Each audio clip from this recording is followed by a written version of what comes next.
Hi everyone, இன்னைக்கு கொஞ்சம் verbs கற்றுக்கலாம். வேர்ப்ஸ்னா வினைச்சொற்கள்னு சொல்லுவோம். நம்ம செய்கிற செயல் அதுதான் வேர்ப். ஓகேவா? ஈஸியாக ஞாபகம் வச்சுக்கிற மாதிரி ஒரு குறிப்பிட்ட நிகழ்வு எடுத்து அதில் என்னென்ன வேர்ப் வரும் அப்படின்றத கற்றுக்கலாம். ஃபஸ்ட்டு எனக்கு இப்போ ஸ்நாக்ஸ் சாப்பிட்ணும். ஸோ காசு வாங்கிட்டு கடைக்கு போகிறேன். கடையிலேருந்து ஸ்நாக்ஸ் வாங்கிட்டு வீட்டுக்கு ஸ்நாக்ஸ் எல்லாருக்கும் ஷேர் பண்ணிவிட்டு சாப்பிட்றேன். இந்த நிகழ்வு வச்சு நம்ம ஆக்ஷன் வேர்ட்ஸ் கற்றுக்கலாம். நான் விரும்புகிறேன், எனக்கு தேவை அப்படின்றதுக்கு want இதோட past tense wanted, past participle wanted. சாப்பிட்றதுக்கு eat, past tense ate, இதோட past participle eaten. ask அப்படின்னா கேள், இதோட past tense asked, இதோட past participle asked. வாங்கு அப்படின்றதுக்கு get, இதோட past tense got, இதோட past participle got. போ அப்படின்றதுக்கு go, இதோட past tense went, இதோட past participle gone. ஒரு இடத்துக்கு போய் சேர்றது reach, இதோட past tense reached, past participle reached. காசு கொடுத்து வாங்குறது buy, இதோட past tense bought, இதோட past participle bought. பணம் கொடுக்கறது, பணம் செலுத்துறது pay, இதோட past tense paid, இதோட past participle paid.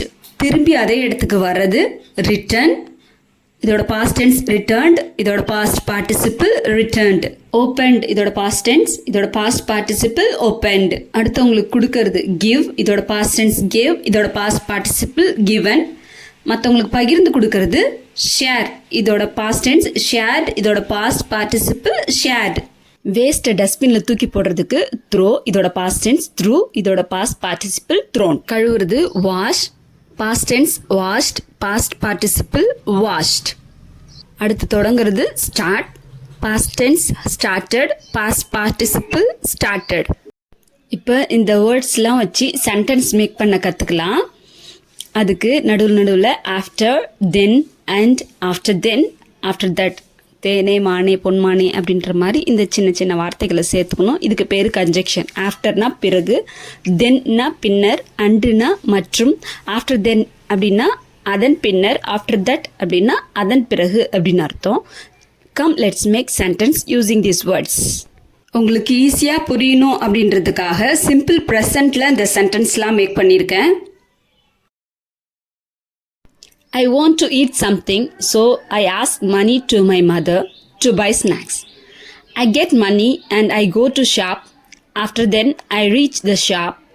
Then I ask biscuit from shopkeeper. Next, I buy biscuit, then I pay money. After that, I reach home. I open the wrapper. I give some biscuit to my mother. Then I share some with my siblings. Then I eat. I finish eating. After that, I throw the wrapper in the dustbin.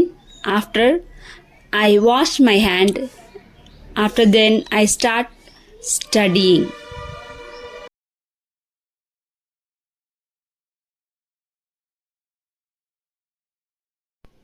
நான் இதை ஸ்டூடெண்ட்ஸ்க்காக prepare பண்ணியிருந்தேன். எப்படி இருக்குன்னு சொல்லுங்கள். நல்லா இருந்தால் comment பண்ணுங்கள், subscribe பண்ணுங்கள், மறக்காமல் பெல் பட்டனை ப்ரெஸ் பண்ணி வச்சுக்கோங்க. அப்போ தான் நான் போடுற வீடியோ உடனுக்குடனே உங்களால் பார்க்க முடியும். தேங்க்யூ ஃபார் வாட்சிங். Happy learning every one.